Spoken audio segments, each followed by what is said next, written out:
নমস্কার, welcome to মনের রান্নাঘর। মনের রান্নাঘরে তোমাদের সবাইকে স্বাগত। আজ আমি বানাবো মিষ্টির দোকানের মতো বা অনুষ্ঠান বাড়ির মতো গাজরের হালুয়া। আমরা কিন্তু গাজরের হালুয়া খেতে প্রায় সবাই ভালোবাসি, তবে সময়ের অভাবে এখন প্রায় সবাই আমরা দোকান থেকে গাজরের হালুয়া কিনে খাই। হালুয়া বানানোর জন্য প্রধান কাজ কিন্তু গাজরটা গ্রেট করা, যেটা করতে কিন্তু অনেকটাই সময় লেগে যায়। তবে তোমরা এই ব্যস্ততার দিনে সময় বাঁচিয়ে কিভাবে এই ধরনের টেস্টি গাজরের হালুয়া তৈরি করবে সেটাই তোমাদের সাথে শেয়ার করব, যেটা কিন্তু কম সময়ের মধ্যে তৈরি করে নেওয়া যায়, খেতেও দুর্দান্ত হয়। চলো তাহলে দেখে নেওয়া যাক।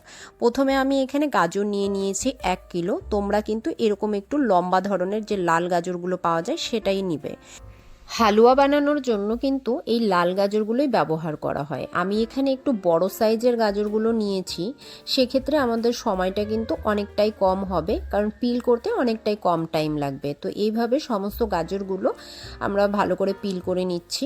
এরপর আমি এই রকম সাইজের করে কেটে ধুয়ে পরিষ্কার করে নেব। দু সাইড থেকে কিন্তু প্রথমের মাথার দিকটা এবং পেছনের দিকটা একটু করে ফেলে দিতে হবে। ফেলে এইরকম খুব বেশি ছোট করে কাটার দরকার নেই, এভাবে করে কেটে নিয়েছি। আর এই দিকে আমি দুধ জাল করার জন্য বসিয়ে দিয়েছি। এখানে 1/2 লিটার দুধ নিয়েছি। দুধটাকে ভালো করে জাল দিয়ে এর কিন্তু হাফ করে নিতে হবে, মানে 1/2 লিটার দুধ সেটা 250 গ্রাম করে নিতে হবে জাল দিতে দিতে। এই দিকে একটা প্রেসার কুকার নিয়ে নিয়েছি, তার মধ্যে দিয়ে দিচ্ছি 2 চামচ ঘি। ঘিটা মেল্ট হয়ে গেলে এর মধ্যে অ্যাড করে দেব গাজরগুলো। গাজরগুলো একে একে সমস্তটাই দিয়ে ভালো করে এরপর নাড়তে হবে প্রেসার কুকারের মধ্যে। এই টাইমে কিন্তু গ্যাসের ফ্লেমটা মিডিয়ামে রাখতে হবে। মিডিয়ামে রেখে 4 থেকে 5 মিনিটের মতন গাজরটাকে ভাজতে হবে। আর এখানে আমি 4-5টা এলাচের যে খোসাটা আছে খোসাটা দিলাম, এবং এলাচের যে বীজটা আছে সেটা আমি রেখে দিয়েছি, পরে ব্যবহার করব।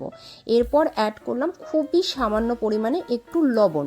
তোমরা ভাববে গাজরের হালুয়াতে কেন লবণ দেওয়া হচ্ছে, লবণটা দিলে কিন্তু টেস্ট অনেকই এনহ্যান্স হয়।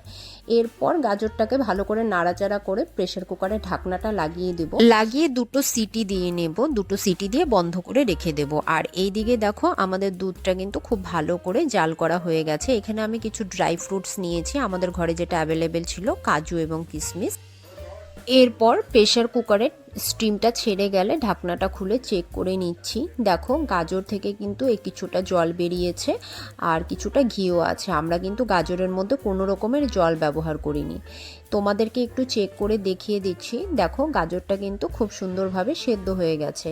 এটা কিন্তু পুরোপুরি প্রপার সেদ্ধ করতে হবে না, মোটামুটি 80%-এর মতন সেদ্ধ করতে হবে, আর বাকিটা রান্না করতে করতে সেদ্ধ হয়ে যাবে।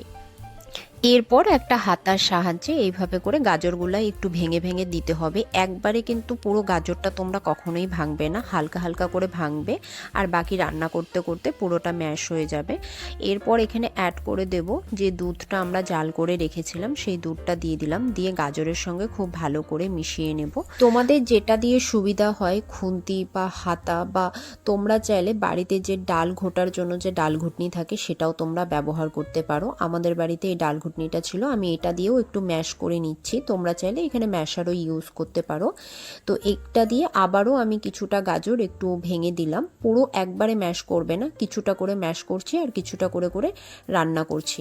তো দেখো আমাদের গাজরটা কিন্তু প্রায় অনেকটাই কিন্তু গলে গিয়েছে, একটু একটু দানা আছে। এরপর বাকিটুকু রান্না করতে করতে হয়ে যাবে। এরপর আর একটা পাত্রে 1 চামচ দিয়ে দিলাম ঘি।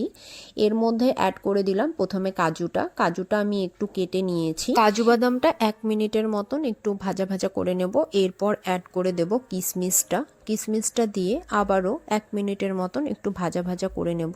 দেখো আমাদের কাজু কিশমিশটা কিন্তু একদম ভাজা ভাজা হয়ে গিয়েছে। এখন এটা আমি গাজরের হালুয়ার মধ্যে অ্যাড করে দেব।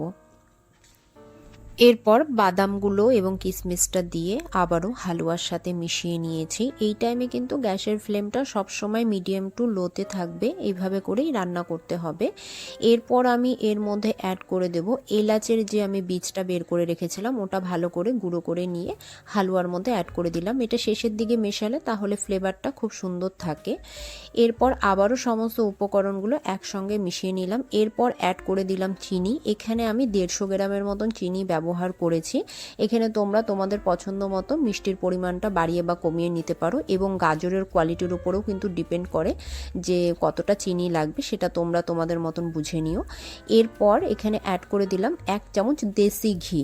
ঘিটা কিন্তু গাজরের হালুয়ার মধ্যে মাস্ট, ঘিটা একটু বেশি করেই ব্যবহার করতে হবে। চিনিটা অ্যাড করার পর একটা দেখবে জলজলে ভাব চলে আসবে, তো জলটাকে কিন্তু খুব ভালো করে শুকিয়ে নিতে হবে। প্রায় 10 মিনিটের মতন রান্না করে আমি গ্যাসের ফ্লেমটা অফ করে দিলাম। বাস রেডি আমাদের গাজরের হালুয়া। তোমরা এভাবে বাড়িতে ট্রাই করো এবং আমাকে কমেন্টে জানিও আজকের রেসিপিটি কেমন লাগলো। যদি ভালো লেগে থাকে চ্যানেলটি সাবস্ক্রাইব করে দিও, পাশে থাকা বেল চিহ্নটি প্রেস করে দিও, তাহলে আমি যখনই কোনো রেসিপি তোমাদের সাথে শেয়ার করব তোমরা নোটিফিকেশন পেয়ে যাবে। আজকে এ পর্যন্তই, আবারও হাজির হব নতুন এক রেসিপি নিয়ে। ততক্ষণের জন্য তোমরা সবাই ভালো থেকো, সুস্থ থেকো।